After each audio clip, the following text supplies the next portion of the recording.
This channel does not promote any violent, harmful, or illegal activities. All content provided by this channel is meant for an educational purpose only. Top quality और consistent performance के लिए सिर्फ silver pumps नाम याद रखना। বিধ্বংসী অগ্নিকাণ্ডে ধ্বংসস্তূপে পরিণত হয়েছে খিদিরপুর বাজার। চারদিকে এখন শুধুই ছাই স্তূপ। তার মধ্যেই গুরুত্বপূর্ণ জিনিস আগলানোর চেষ্টা করছেন ক্ষতিগ্রস্তরা। এখনো ধ্বংসস্তূপ থেকে বার হচ্ছে ধোঁয়া। দমকলের 7টি ইঞ্জিন কুলিং এর কাজ চালিয়ে যাচ্ছে। দেখতে পাচ্ছেন সেই ছবি এই মুহূর্তে।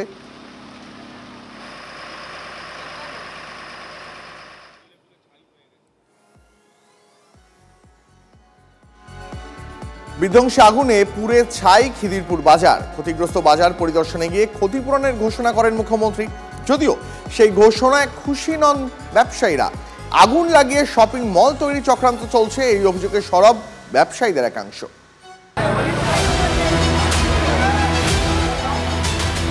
जिसको पूरा जल गया है हम 1 लाख करके उसको देगा, दुकान भी बना देंगे प्लस मटेरियल्स खरीद करने के लिए।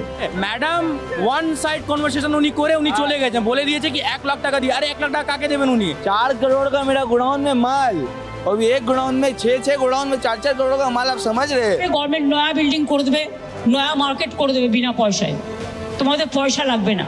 দিদি এসে বলে গেলেন আমি জায়গা দেখে রেখেছি, তোমাদের যখন শিফটিং করব এখানে মল করব, এটা আমাদের মানে বুঝার বাইরে। তার মানে কি ঠিক প্ল্যানিং ছিল? এটা এই যে আগুন লাগিয়েছে এটা প্ল্যানিং আগুন। তোমাদের নিজেদের অব্যবস্থার জন্য আগুনটা লেগেছে। आया घूर के चला गया बॉबी दादा ऑर्फनेज का आदमी से कभी बात करने नहीं आता है।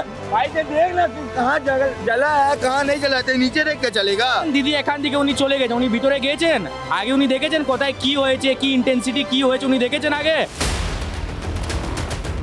মধ্যরাতে খিদিরপুর বাজারে বিধ্বংসী আগুন, কোটি কোটি টাকার ক্ষতির মুখে ব্যবসায়ীরা। সোমবার দুপুরে ঘটনাস্থলে যান মুখ্যমন্ত্রী মমতা বন্দ্যোপাধ্যায়। और पूरा साइंटिफिक वे से मार्केट नया बना देंगे,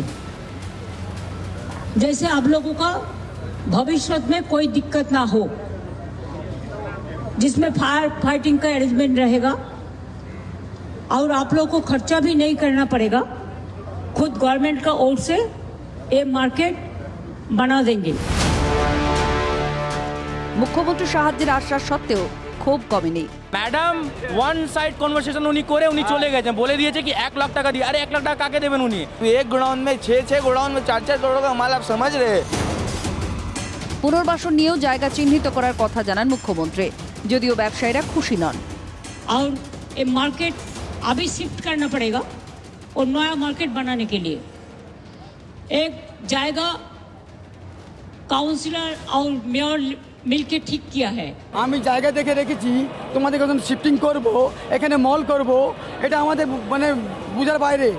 তার মানে কি ঠিক প্ল্যানিং ছিল? এটা আগে এই অরফানগঞ্জ মার্কেট ডিএমএ আন্ডারে ছিল, 70 বছর থেকে ডিএমএর আন্ডারে ছিল, ঠিক আছে? এই 4 বছর থেকে এটা কেএমসি আন্ডার হয়েছে, এই 4 বছর থেকে এত বড় কাণ্ড হয়ে গেছে। আর এই অগ্নিকাণ্ড নিয়ে শুরু হয়েছে রাজনৈতিক তরজা। এই জায়গাটা ওরা বিক্রি করবে, আগুন লাগিয়েছে। 1 লাখ টাকা ক্ষতিপূরণে কি হবে?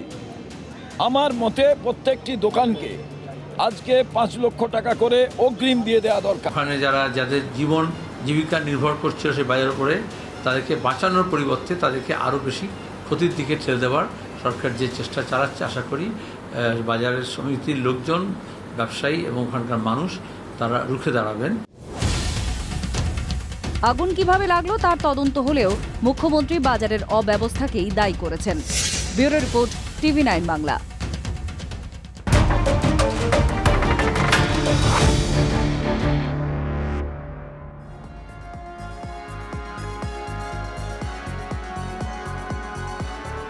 আর এই মুহূর্তে যে খবরে নজর রাখবো, আসানসোলে তৃণমূলের গোষ্ঠী কন্দল প্রকাশ্যে।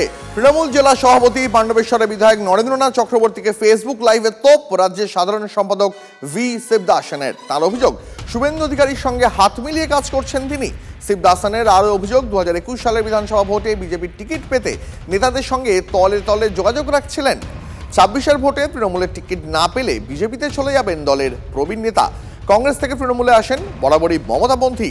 জেলা পরিষদের মেন্টর পদেও রয়েছেন শিবদাসন। তার মতো নেতা জেলা সভাপতির বিরুদ্ধে তোপ দাগায় দলের অন্দরে শোরগোল পড়ে গেছে, যদিও এ নিয়ে মুখে কুলু পেটেছেন নরেন্দ্রনাথ চক্রবর্তী নিজে।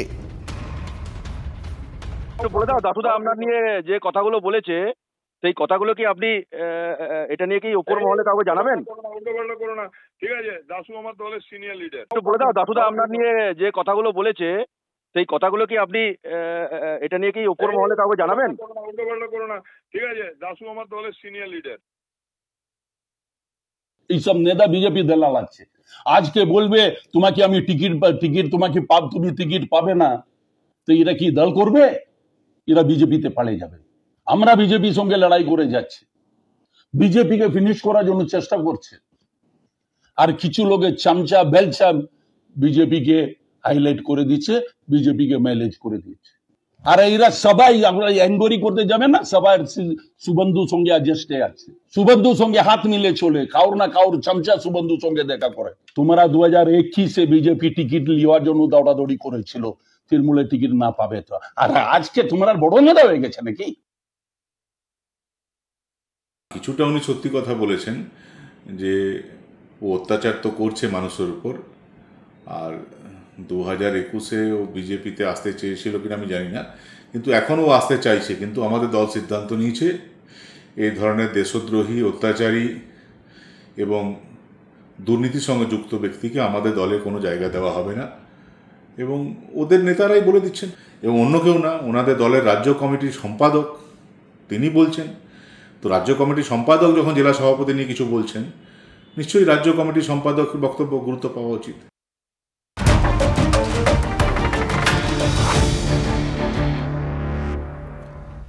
আর এই মুহূর্তে যে খবরে নজর রাখতেই হচ্ছে, ময়নাগুড়িতে এটিএম লুটকাণ্ডে গ্রেপ্তার আরও এক অভিযুক্ত। রাজগঞ্জের ভোটপাড়া থেকে গ্রেপ্তার ধৃতের নাম নরেশ কোহলি, অভিযুক্ত হরিয়ানার বাসিন্দা। ধৃতকে ময়নাগুড়ি থানায় নিয়ে আসা হয়, জেরায় এটিএম লুটকাণ্ডে যুক্ত থাকার কথা স্বীকার করেছে সে, এমনটাই পুলিশ সূত্রে দাবি করা হয়েছে। এই নিয়ে এখনো পর্যন্ত এই কাণ্ডে 4 জনকে গ্রেপ্তার করা হয়েছে, বাকিদের খোঁজে তল্লাশি জারি রয়েছে।